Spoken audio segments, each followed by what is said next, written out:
যে আলহামদুলিল্লাহ আমাদের হাজী সাহেবদের জন্য আমাদের এই সরকার বিশাল পরিমাণ মূল্য কমিয়ে নিয়ে আসছে, প্রায় 24,000 টাকার মতো। আমাদের আমিন ট্রাভেলসের পক্ষ থেকে সরকারকে থ্যাঙ্কস জানাতে চাই। আরেকটা জিনিস যেটা এই বছর আমাদের হজ প্যাকেজে গাইডলাইনে স্পষ্টভাবে উল্লেখ করা আছে, যখন নাকি রেজিস্ট্রেশন করবেন তখনই আপনাকে ডিক্লেয়ার দিতে হবে আপনি কি ধরনের হজ করতে চাচ্ছেন, তামাত্তু করবেন, কিরান করবেন না ইফরাত করবেন। তো আলহামদুলিল্লাহ এই জিনিসগুলি বাইরেও একটা বড় আকারের কোয়েরিজ আমি দেখলাম যে আমাদের হোয়াটসঅ্যাপ মেসেজে আসছে, সেটা হলো আমাদের প্রবাসী ভাইরা একটা বড় অঙ্ক এখন বাংলাদেশের বাইরে থেকে হজে যাচ্ছেন। তারা বিগত বছরগুলিতে বাংলাদেশে এসে হজের জন্য সফর করেছেন। আমাদের প্রবাসী ভাইদের জন্য যে তাদের এই বছরের হজের সফরের সিস্টেমটা, গাইডলাইনটা কি হবে, এই ডিটেলস জিনিসগুলি নিয়ে আমরা আলোচনা করব। এই ছাড়াও হাজী সাহেবের এই বছর 2027-এ হজে যাওয়ার জন্য কি কি প্রিপারেশন নেওয়া উচিত, বেসিক রিকোয়ারমেন্টস কি কি থাকবে, তার পাসপোর্টের মেয়াদ কি পরিমাণ থাকা উচিত, পেমেন্ট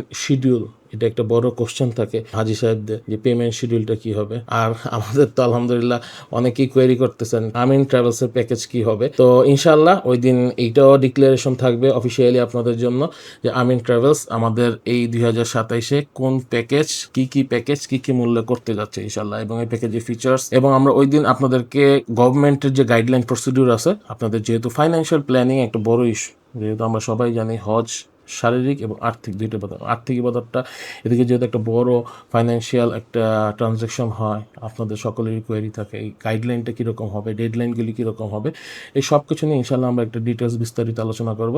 তো আমার আপনাদের কাছে রিকোয়েস্ট থাকবে, যার যত ধরনের কোয়েরি আছে এই হজ প্যাকেজ গাইডলাইন রিলেটেড, আপনারা আমাদের কমেন্টে কমেন্ট করেন। ইনশাআল্লাহ আমরা রবিবারে রাত 9:30টায় আমাদের যে অনলাইন সেশন হবে, প্রত্যেকের কোয়েরিজ এবং অ্যান্সারগুলি আমরা কভার করার চেষ্টা করব। তো আজকে এখান থেকে বিদায় নিচ্ছি। আসসালামু আলাইকুম ওয়া রাহমাতুল্লাহি ওয়া বারাকাতুহু।